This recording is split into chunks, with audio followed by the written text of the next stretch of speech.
Hello friends, standard 9th में हमने अगले लेक्चर में पोएम नंबर 24 कबीर के दोहे देखे थे और कबीर के दोहे हमने 3 तक लिए थे। आज हम 4th से शुरू करेंगे 9 तक। तो 4th में है कि एहरन की चोरी करे करे सुई का दान, ऊंचे चढ़कर देखते केतिक दूर विमान। अर्थात ऐसे लोगों की बात की गई है कि थोड़ा सा दान करने पर भी बहुत बड़ी बातें बनाते हैं और देखते हैं कि हमने बहुत बड़ा दान कर दिया है। तो इसके लिए उदाहरण एग्जाम्पल दिया है कि एहरन की चोरी करे। एहरन माने कि आपने बहुत छोटे थे तब एहरन का ए करके पढ़ा था, जो बहुत लोहे का छोटा सा साधन आता है। तो वो ऐसी चीज़ है जो लोहे की होती है और वो चोरी करता है। करे सुई का दान यानी कि इतनी बड़ी चीज़ की चोरी करने के बाद वो छोटी सी सुई जितना दान करता है। तो ऊंची चढ़कर देखते और फिर देखता है कि मैंने बहुत सारा दान पुण्य कर लिया है कि केतिक दूर विमान यानी कि मैंने कितने अच्छे कर्म कर लिए हैं। तो इसका डिटेल आप इस प्रकार लिख सकते हैं कि कबीर कहते हैं कि लोग एहरन की चोरी करते हैं और सुई का दान देते हैं, फिर वे ऊंची छत पर चढ़कर देखते हैं कि उनके लिए स्वर्ग से आने वाला विमान अभी कितना दूर है। यानी कि हम समाज में सुनते हैं, बातें ऐसी होती हैं कि जो जितना दान पुण्य करेगा उसको स्वर्ग मिलेगा। ऐसा कुछ होता नहीं है। स्वर्ग और नर्क दोनों काल्पनिक चीज़ें होती है। जो जैसा कर्म करता है उसको वैसा ही कर्म यहाँ इस जन्म में ही भुगतना पड़ता है।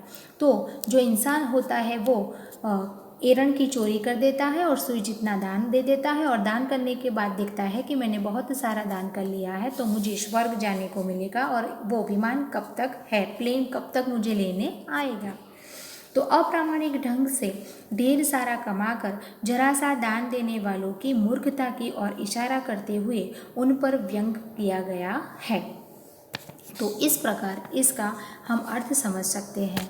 अगला है सोना सज्जन साधु जन, टूटी जुरे शो बार, दुर्जन कुंभ कुभार के, एके धका दरार। यहाँ बहुत अच्छी बात की गई है।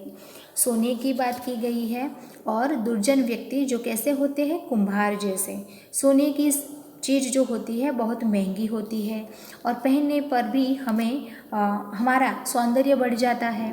तो ऐसे साधु के साथ सोना कंपेयर किया गया है कि सज्जन जो साधु है, लोग रूठने पर बार बार जुड़ जाते हैं। यानी कि साधु संत होते हैं, अच्छी सोच वाले होते हैं, विद्वान होते हैं। तो सोना एक बार टूट जाने पर उसको रगड़ कर दूसरा कोई गहना बनाया जाता है। वैसे ही साधु संत भी होते हैं, बार बार टूट जाने पर भी लोगों के साथ वो जुड़ जाते हैं। टूटी जुड़े शो बार यानी कि सोना बार बार टूटने पर भी जुड़ जाता है। वैसे साधु संत भी अच्छे व्यक्ति होते हैं, वो भी बार बार जुड़ जाते हैं। लेकिन दुर्जन कुंभ कुम्हार के, दुर्जन व्यक्ति किसके जैसे होते हैं, कुम्हार जो घड़ा बनाता है उसके जैसे होता है, जो मिट्टी का होता है। एक बार धक्का दरार यानी कि एक बार उसमें दरार पड़ जाती है, एक बार उसे धक्का लगता है तो वो टूट जाता है। वैसे ही दुर्जन व्यक्ति भी ऐसे ही होते हैं। तो इसका डिटेल आप इस प्रकार लिख सकते हैं। 3 मार्क्स में भी ये पूछा जा सकता है, आशय स्पष्ट में भी पूछा जा सकता है। भाव पंक्ति का भाव स्पष्ट कीजिए। तो आप इस प्रकार लौंग रूप में लिख सकते हैं कि सोना सज्जन और साधु लोग रूठने पर भी बार बार जुड़ते रहते हैं। सज्जन अच्छे लोगों से संबंध बनाकर उसे कायम रखते हैं, जबकि दुर्जन व्यक्ति क्या करते हैं, लोगों का व्यवहार इससे उल्टा होता है। अपना काम होता है तभी उनके पास वो जाते हैं। जैसे जरा सी दरार वाले मटके को थोड़ा धक्का मारने पर फूट जाता है, ठीक उसी तरह दुर्जन व्यक्ति टूटते हुए संबंध को पूरी तरह तोड़ देने में संकोच नहीं करते। यानी कि बहुत ही पुराना संबंध हो, बहुत ही गाढ़ रिलेशन हो, लेकिन फिर भी थोड़ा सा उसको बुरा लग जाता है या तो कोई बात पर वो रूठ जाता है तो वो पुराने संबंध को भी आसानी से तोड़ देता है और उनके मन में कोई संकोच, कोई दुख पैदा नहीं होता। यहाँ कबीर जी द्वारा कहा गया है कि कबीर ने सज्जन और दुर्जन के स्वभाव का अंतर बताया है। सज्जन जोड़ने और दुर्जन तोड़ने की बुद्धि रखता है। यानी कि दो अंतर है कि सज्जन व्यक्ति हमेशा जोड़ने का काम करता है और दुर्जन व्यक्ति दूसरों को, संबंध को, कई सारी चीज़ों को तोड़ने का काम करता है। नंबर 6, रूखा सूखा खाई के ठंडा पानी पीव, देख पराई चुपड़ी मत ललचावे जीव।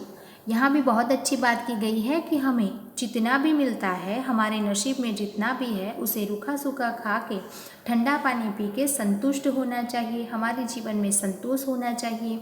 हमारे पास ये चीज़ नहीं है, वो चीज़ नहीं है, दूसरों का देखकर हमारा जीव क्या होता है, ललचा जाता है और ललचा जाने पर हम दुखी भी होते हैं। तो यहाँ कबीर जी कहते हैं कि हमारे पास जितना है उतना खाकर ठंडा पानी पी के संतुष्ट जीवन जीना चाहिए और देख पराई चुपड़ी, लोगों की बातें सुनकर या तो जो उनकी रोटी होती है वो घी से चुपड़ी हुई होती है, उसको देखकर मन ललचाना नहीं चाहिए। यानी कि उसके पास जो भी चीज़ है, यहाँ तो सिर्फ चुपड़ी हुई बात या तो फिर अच्छा खाने की बात की गई है, लेकिन बहुत सारे लोग होते हैं जो बहुत सारी चीज़ों को देखकर ये सोचते हैं कि मेरे पास ये नहीं है, मुझे ये चाहिए, वो चाहिए, और उसमें ही पूरा जीवन उनका व्यतीत हो जाता है और उसके पास जो चीज़ होती है वो उससे संतुष्ट नहीं होते, उसको सुख नहीं मिलता।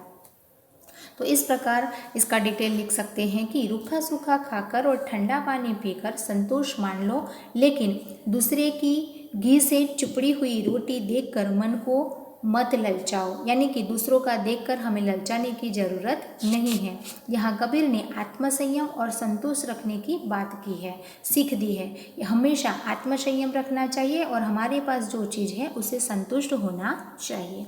नंबर 7, कबीर इस संसार में पंच रत्न है सार, साधु मिलन हरि भजन दया दिन उपकार। यानी कि इस संसार में आने के बाद हमें 5 तत्वों पर ध्यान देना चाहिए। सबसे पहला तत्व है कबीर जी का कि इस संसार में 5 तत्वों में से साधु मिलन, यानी कि अच्छे व्यक्ति से मिलना, उससे अच्छा ज्ञान प्राप्त करना।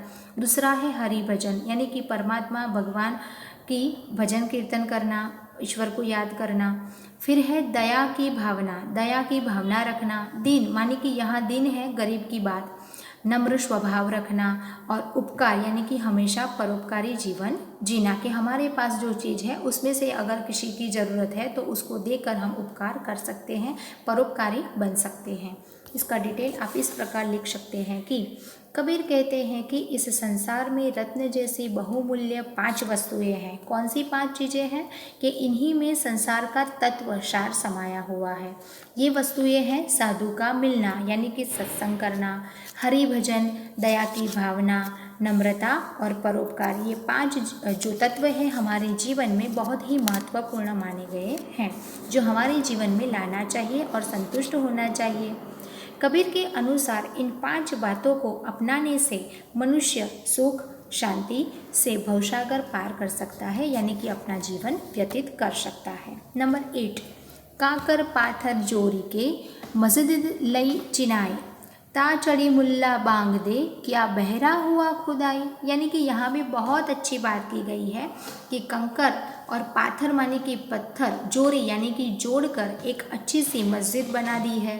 और मस्जिद बना देने के बाद उस पर जो मुल्ला है, जो बांग देता है, जो मुस्लिम समाज में क्या किया जाता है कि मुल्ला जो होता है सुबह शाम बांग देता है और उसी समय उनकी बात न सुनने पर खुदा को कहता है कि खुदा तू बहरा हो गया है। यानी कि इस प्रकार भक्ति नहीं की जाती, इस प्रकार खुदा को बांग नहीं दी जाती, क्योंकि हर एक बात, हर एक मनुष्य की तकलीफ़ ईश्वर समझते हैं और उस तकलीफ़ को दूर करने के लिए ईश्वर परमात्मा हमारे साथ ही होते हैं। तो उनको ऐसे बांग देकर पुकारने की ज़रूरत नहीं होती। अर्थ इस प्रकार डिटेल में है कि कंकर पत्थर जोड़कर मस्जिद बना दी गई है और उस पर चढ़कर मुल्ला बांग देता है, यानी कि जोर से खुदा को पुकारने लगता है। बांग देना मतलब, कबीर पूछते हैं कि खुदा क्या बहरा हो गया है जो उसे इस तरह जोर से पुकारने की जरूरत पड़ती है। अर्थात कबीर के अनुसार भगवान हृदय में है, उसका स्मरण मन में करना चाहिए, आडंबर से दूर रहना चाहिए। एंड लास्ट कि दुख में सुमिरन सब करे, सुख में करे न कोई, जो सुख में सुमिरन करे तो दुख काहे को होय। अर्थात दुख में सब लोग भगवान को याद करते हैं, सुमिरन मानी कि स्मरण करते हैं, और सुख में करे न कोई, तो सुख में कोई किसी को याद नहीं करता। लेकिन जो सुख में सुमिरन करे, यानी कि सुख में हम ईश्वर को याद करें, स्मरण करें, तो दुख किसी बात का हो ही नहीं सकता। तो यहाँ इस प्रकार इसका अर्थ लिख सकते हैं कि दुख में सब लोग भगवान को याद करते हैं, ईश्वर को, परमात्मा को बताते हैं कि मेरा ये दुख दूर कर दो, लेकिन सुख में उसे कोई याद नहीं करता, क्योंकि वो अपने सुख में इतना लीन हो जाता है कि उसे महसूस नहीं होता कि मेरे जीवन में कोई दुख आएगा कि नहीं आएगा। यदि सुख में भगवान को याद किया जाए तो दुख आए ही क्यों, यानी कि हमें सुख और दुख दोनों में परमात्मा को, ईश्वर को याद रखना चाहिए। दोनों समय में हम अगर भगवान को, ईश्वर को याद करेंगे तो हमें दुख में भी सुख का एहसास होगा। कबीर कहते हैं कि चाहे दुख हो या सुख हो, भगवान का हमेशा स्मरण करना चाहिए।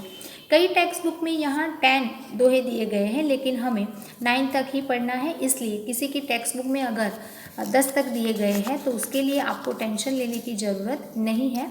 हमने यहाँ 9 तक हमारे सिलेबस में लिए हैं और इसका अर्थ के साथ आपको अपनी नोटबुक में लिखना है। Okay, thank you.